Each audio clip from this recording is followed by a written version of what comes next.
A skinny old man. He's sitting in front of a basket.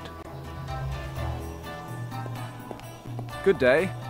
May I interrupt you briefly? A tourist. Assalamu alaikum. Can I interest you in a demonstration of my art?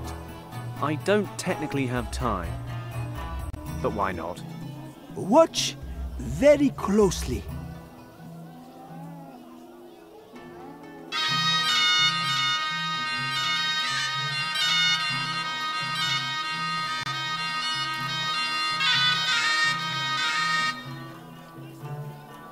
Nice job, I'm impressed. Thanks, Sidi. That was... lovely. Thanks, my friend. Unfortunately, not everyone here appreciates it. What do you mean? Recently, I was driven out of the bazaar. I'm not allowed to play there anymore. The merchants accused me of scaring away the customers. This flute is something very special. It has belonged to my family for more than 100 years and can produce magical tones. My forefathers were nomads and played music for their camel herds with this flute. Come again? For their camel herds? Exactly. Camels are very sensitive creatures, you know. They always serve their masters faithfully.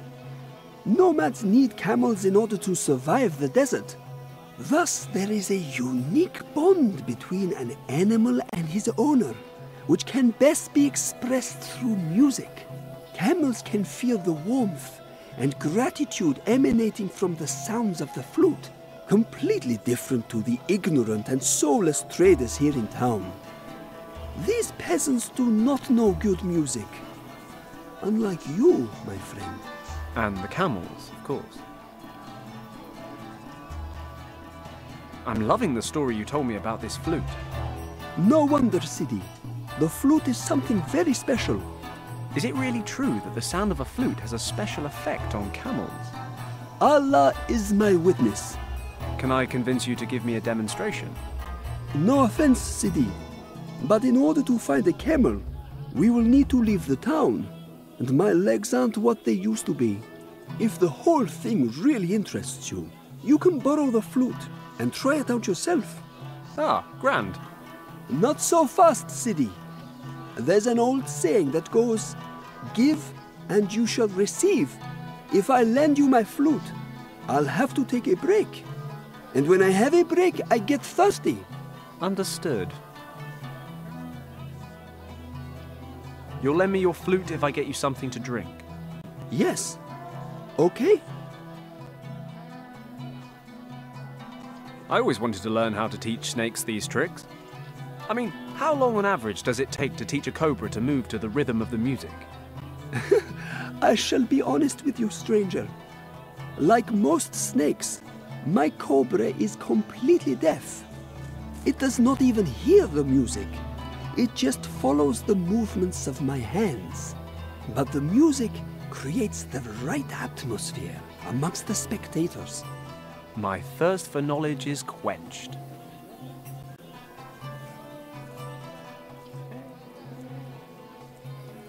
I'll be off then. Salam, stranger.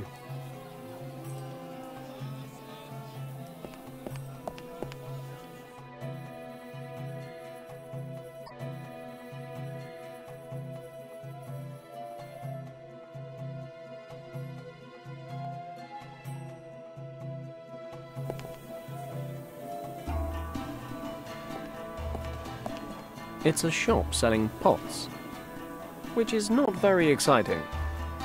Nothing I want to buy, and no salesman lurking around either.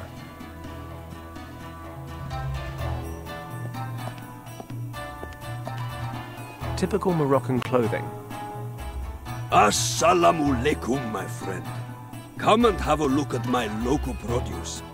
You won't find anything better this side of the Atlas Mountains. What do you have to offer? I can give you perfectly tailored jalabas. I have almost every size and color in stock. Jelly... You have what now? They are the Berbers' traditional costumes that you see here before you, my friend. The jalabas are worn throughout North Africa. Good to know.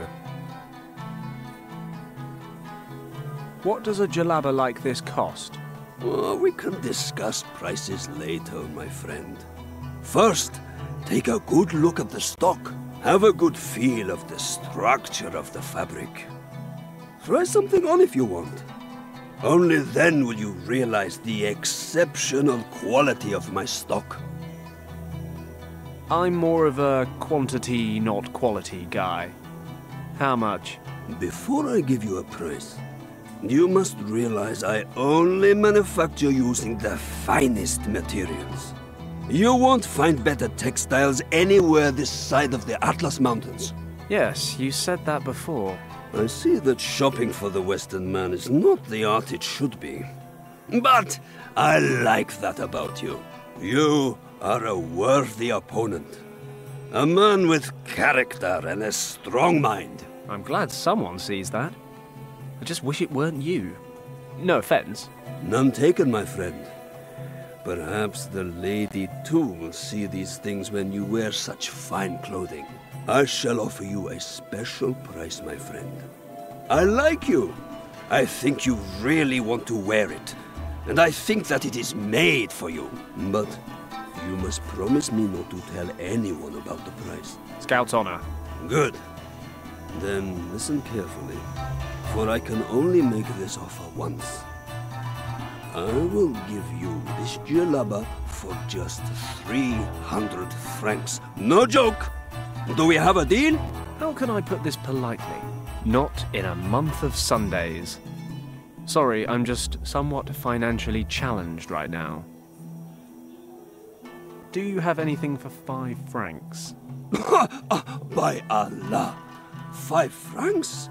Are you insulting me, stranger? Okay, okay. Clearly, I'm not going to get very far in here. That's all for now. Perhaps I'll come around again later. Salam!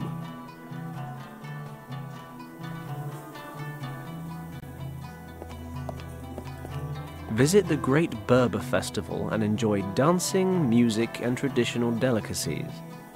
Just north of the town and easy to get to.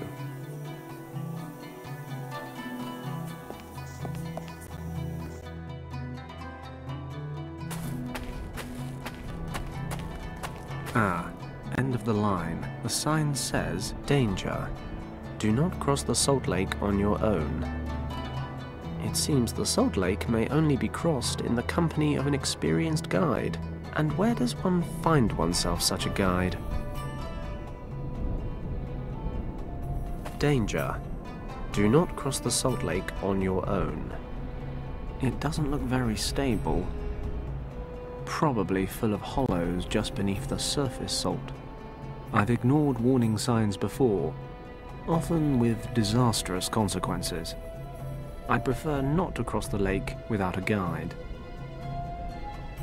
There's another tent on the other side, but I can't see anyone over there either. There's a camel over there. I bet it could help me over the lake. I once read that camels always find a safe route because they instinctively avoid quicksand or unstable ground. Or is that cats?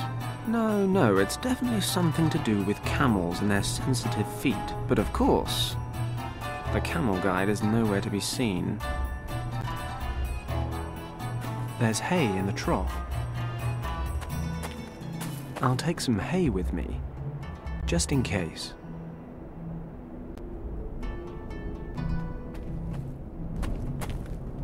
Break for lunch. Guided tours across the lake take place again this evening. Why does that not surprise me? This must be where the lake guide waits. Unfortunately, he's not here.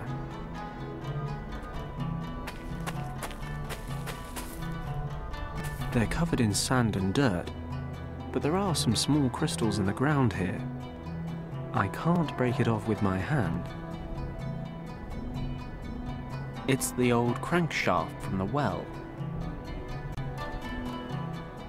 I should be able to break off some crystals. got it. I've levered off a piece of crystal.